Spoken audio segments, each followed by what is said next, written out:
अक्रिया एवं उसके प्रकार देखे थे। 5 प्रकार की अक्रियाएं देखे थे। पहला था योगात्मक अक्रिया या संयोजन अक्रिया, दूसरी देखे थे विस्थापन अक्रिया, फिर देखे थे वियोजन अक्रियाएं, फिर अपघटन अक्रियाएं, उसके पश्चात उभय अपघटन अक्रिया। 5 प्रकार की अक्रियाओं का अध्ययन कल किए थे। लेकिन इसके अतिरिक्त वेग के आधार पर, ऊष्मा के आधार पर और क्रिया विधि के आधार पर भी अक्रियाओं को बांटा जा सकता है। जैसे ऊष्मा के आधार पर अक्रियाएं 2 प्रकार की होती है, ऊष्मा शोषी अक्रिया और ऊष्माक्षेपी, यानी ऊष्मा शोषी एंडोथर्मिक और एक्सोथर्मिक अंग्रेजी में से कहते हैं। तो 2 प्रकार की अक्रिया होती है। वेग के आधार पर अक्रिया 2 प्रकार की होती है, मंद अक्रिया एवं तीव्र अक्रिया। और क्रिया के आधार पर कुछ अक्रियाएं आंशिक अक्रिया होती, कुछ होती है अपचयन अक्रियाएं। तो आज इसके बारे में हम जानकारी लेंगे।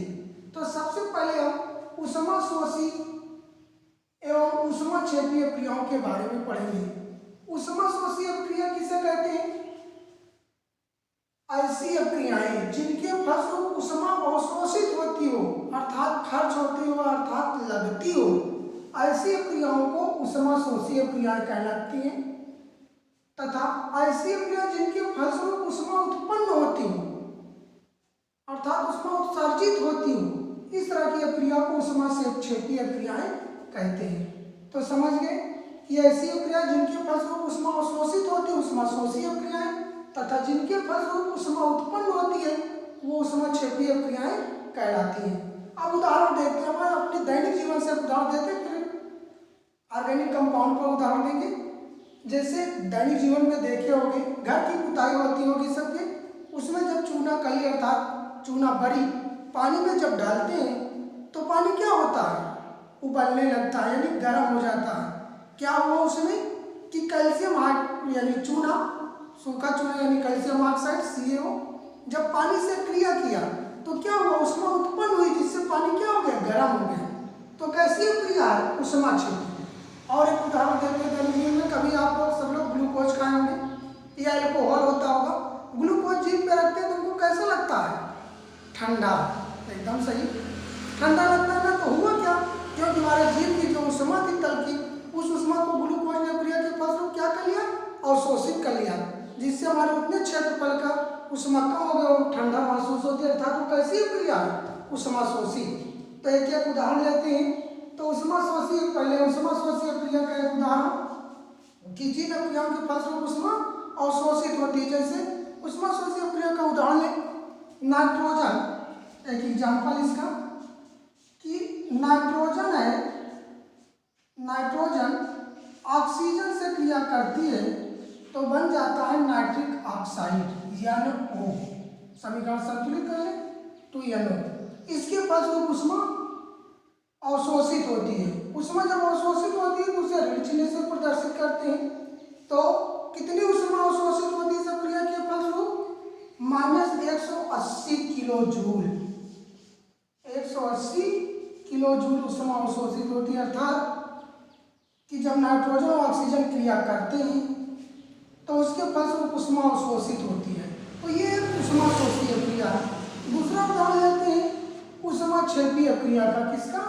ऊष्माक्षेपी क्रिया का उदाहरण है ऊष्माक्षेपी क्रिया। ऊष्माक्षेपी क्रिया का उदाहरण देखें तो उदाहरण जैसे नाइट्रोजन अमोनिया से जब क्रिया करता है, यानी नाइट्रोजन जब हाइड्रोजन से क्रिया किया तो बन क्या जाता है? अमोनिया। समीकरण संतुलित कर ले, यहाँ पे 2 लगा दे, यहाँ पे 3। तो अमोनिया हुई। इसके फलस्वरूप ऊष्मा उत्पन्न होती है। ऊष्मा उत्पन्न होती है तो उसे प्लस चिन्ह से प्रदर्शित करते हैं। तो ये इस तरह की क्या ऊष्माक्षेपी क्रिया है। और कितनी ऊष्मा उत्पन्न होती है? यहाँ पर ऊष्मा उत्पन्न होती है 92 किलो जूल। कितनी? 92 किलो जूल। तो क्या हो गई? ऊष्माक्षेपी क्रिया है।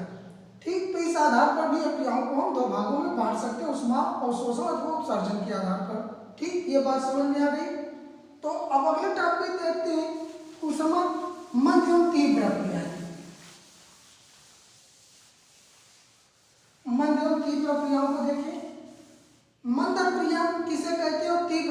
Very slow and spontaneous reactions. मंद अभिक्रिया किसे कहते हैं? ऐसी अभिक्रियाएं जो धीमी गति से होती है, जिन्हें होने में कुछ सेकंड, कुछ मिनट, कुछ घंटे या कुछ दिन लगते हैं या कुछ, तो ऐसी अभिक्रियाएं कहलाती मंद अभिक्रियाएं। ऐसी अभिक्रियाएं जो तत्क्षण हो जाती हैं, तत्क्षण मतलब एट वंस, ऐसी अभिक्रियाओं को तीव्र अभिक्रिया कहते हैं। तो दो तरह की अभिक्रिया, कि ऐसी अभिक्रियाएं जो धीमी गति से होती हैं उन्हें मंद अभिक्रिया, तथा जो तीव्र गति से होती है उन्हें तीव्र अभिक्रिया कहते हैं। मंद अभिक्रिया का उदाहरण देखिए। मंद अभिक्रिया क्या होती है? जो अणुओं के मध्य होने वाली अभिक्रियाएं होती हैं वो सदैव मंद गति से होती हैं। जैसे चित परिचित उदाहरण लेते हैं, नाइट्रोजन हाइड्रोजन से क्रिया करता है तो बनता क्या है? अमोनिया। ये अमोनिया बनने की क्रिया धीमी गति से होती है।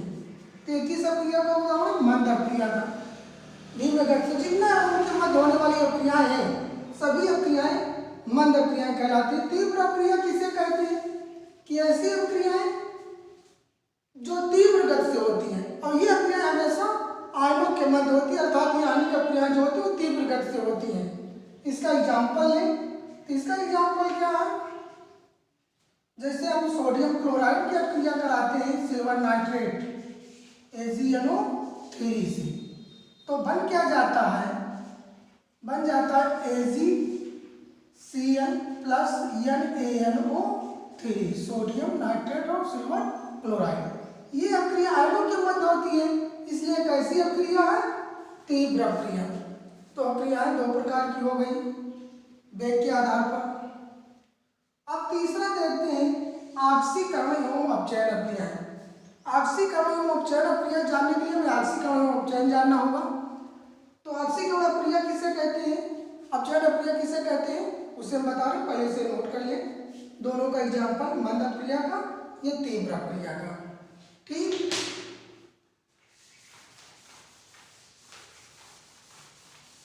अब हम देखते हैं ऑक्सीकरण एवं अपचयन अभिक्रियाएं। ऑक्सीकरण एवं अपचयन अभिक्रिया किसे कहते हैं? तो ऑक्सीकरण किसे कहते हैं? ऑक्सीकरण की परिभाषा भी कई आधार पर बनाई जा सकती है, जैसे इलेक्ट्रॉन संकल्पना के अनुसार एवं आयनिक और ऑक्सीकरण संख्या विधि है। पुरानी विधियां भी हैं। पुरानी विधि में क्या है? किसी पदार्थ के साथ ऑक्सीजन या ऋण विद्युतीय परमाणु का जुड़ना ऑक्सीकरण कहलाता है, तथा हाइड्रोजन या धन विद्युतीय परमाणु का जुड़ना अपचयन कहलाता है। तो ऑक्सीकरण एवं अपचयन अभिक्रियाओं में, क्योंकि अभिक्रिया में एक पदार्थ का ऑक्सीकरण होता है तो दूसरे पदार्थ का अपचयन होता है, अधिकतर अभिक्रिया ऐसी अभिक्रियाओं को कहते हैं रेडॉक्स अभिक्रिया। अधिकतर अभिक्रियाएं रेडॉक्स अभिक्रियाएं होती हैं कि एक पदार्थ का ऑक्सीकरण होता है तो दूसरे का अपचयन होता है। ठीक, जैसे उदाहरण लेते हैं फेरिक क्लोराइड है, फेरस क्लोराइड FeCl2, इसकी क्रिया करा दी क्लोरीन से, तो बन क्या जाता है? फेरिक क्लोराइड FeCl3 प्लस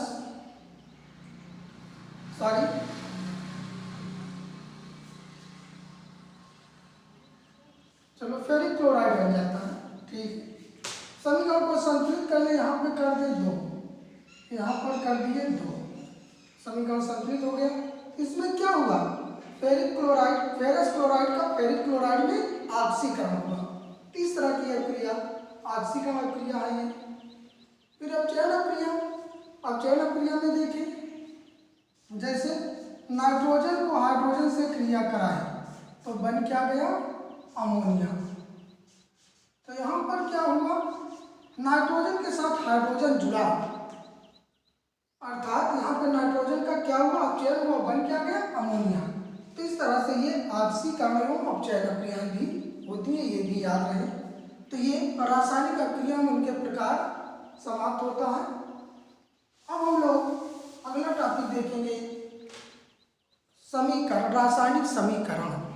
रासायनिक समीकरण किसे कहते हैं? परिभाषा हम पहले बता चुके, एक बार फिर सुन लें कि यदि रासायनिक अभिक्रिया में भाग लेने वाले अभिकारकों एवं उत्पादों को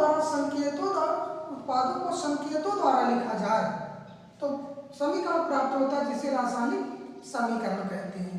रासायनिक समीकरण लिखने का तरीका भी है, रासायनिक समीकरण हमेशा कैसे लिखा जाता है ये भी जान लें। समीकरण, कोई भी समीकरण लिखना हो तो अभिकारकों को हमेशा बाईं ओर लिखें। जैसे कि एग्जाम्पल ले लेते हैं, अभिकारक है जैसे कापर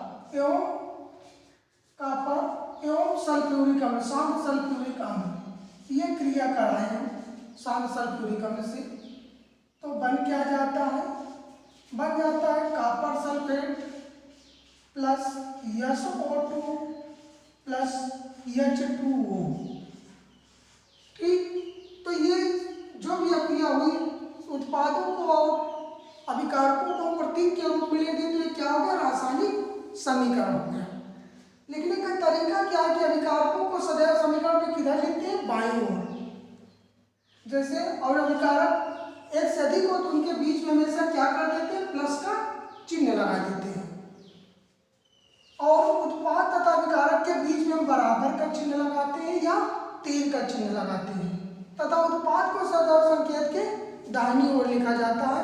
अगर उत्पाद भी एक से अधिक हो तो उनके बीच में धन का चिन्ह लगा देते हैं। तो ये होता है रासायनिक समीकरण। अब रासायनिक समीकरण को संतुलित करना है, क्योंकि ये संतुलित समीकरण नहीं है। तो रासायनिक समीकरण संतुलित कैसे किया जाता है, उसको अगर देखें तो रासायनिक समीकरण संतुलित करने की कई विधियां हैं, जिनमें से पहली विधि है जांच एवं त्रुटि विधि, अर्थात जांच एवं त्रुटि विधि। जांच मतलब,